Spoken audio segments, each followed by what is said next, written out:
CM બન્યા બાદ તમે તો બદલાઈ ગયા। ઉમર અબ્દુલ્લાની ઈવીએમ મુદ્દે સલાહ પર કોંગ્રેસ ભડકી। વિપક્ષ ગઠબંધન ઇન્ડિયામાં વિવાદ વધી રહ્યો છે। ઈવીએમ પર આરોપ મુદ્દે ગઈકાલે કોંગ્રેસની નેશનલ કોન્ફરન્સના નેતા અને જમ્મુ અને કાશ્મીરના મુખ્યમંત્રી ઉમર અબ્દુલ્લાએ ટીકા કર્યા બાદ હવે ટીએમસી સાંસદે પણ કોંગ્રેસ પર પ્રહારો કર્યા છે। જો કે કોંગ્રેસે આ ટીકાઓને જવાબ આકરા અંદાજમાં આપ્યો છે। કોંગ્રેસના રાષ્ટ્રીય અધ્યક્ષ મલ્લિકાર્જુન ખડગેએ જણાવ્યું હતું કે અમે ઈવીએમ મુદ્દે આંદોલન કરીશું। અમે ભારત જોડો આંદોલન હેઠળ બેલેટ પેપરથી ચૂંટણી કરાવવા રેલીઓ કાઢીશું। તેમજ ઉમર અબ્દુલ્લાના નિવેદન પર કોંગ્રેસે સત્તા બદલ્યા બાદ પક્ષ પલટો કરી રહ્યા હોવાનો આરોપ મૂક્યો હતો। લોકસભામાં કોંગ્રેસના સચેતક ટાગોરે પણ ઉમર અબ્દુલ્લા પર પલટવાર કરતા કહ્યું કે મુખ્યમંત્રી બન્યા બાદ તમારો સહયોગી પક્ષો સાથે આ પ્રકારનો વ્યવહાર કેમ? સમાજવાદી પાર્ટી, નેશનલ કોંગ્રેસ પાર્ટી અને શિવસેનાએ ઈવીએમ વિરુદ્ધ છેતરપિંડી થઈ રહી હોવાનો આરોપ મૂક્યો છે। મુખ્યમંત્રી ઉમર અબ્દુલ્લાએ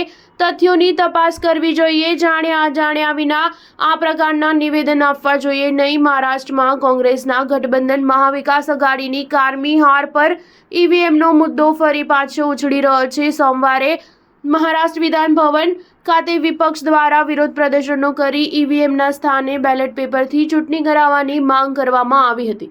રાજ્ય વિધાનસભાના વિપક્ષ નેતા અંબાદાસ દાનવે આંદોલનનું નેતૃત્વ કર્યું હતું। તેમજ એમવીએ નેતાઓને બંધારણ અને લોકતંત્ર બચાવવા અપીલ કરી હતી। ટીએમસી સાંસદ અભિષેક બેનર્જીએ પણ મીડિયા સાથે વાત કરતા ઈવીએમ મુદ્દે કહ્યું કે જે લોકો ઈવીએમ પર સવાલો ઉઠાવે છે તે લોકોએ ચૂંટણી પંચ સમક્ષ જઈ ડેમો જોઈએ। ઈવીએમ રેન્ડમાઇઝેશનના સમયે યોગ્ય રીતે કામ કરે છે। બૂથ પર કામ કરનારા મૌખિક ચૂંટણી ગણતરી દરમિયાન તપાસ કરે છે।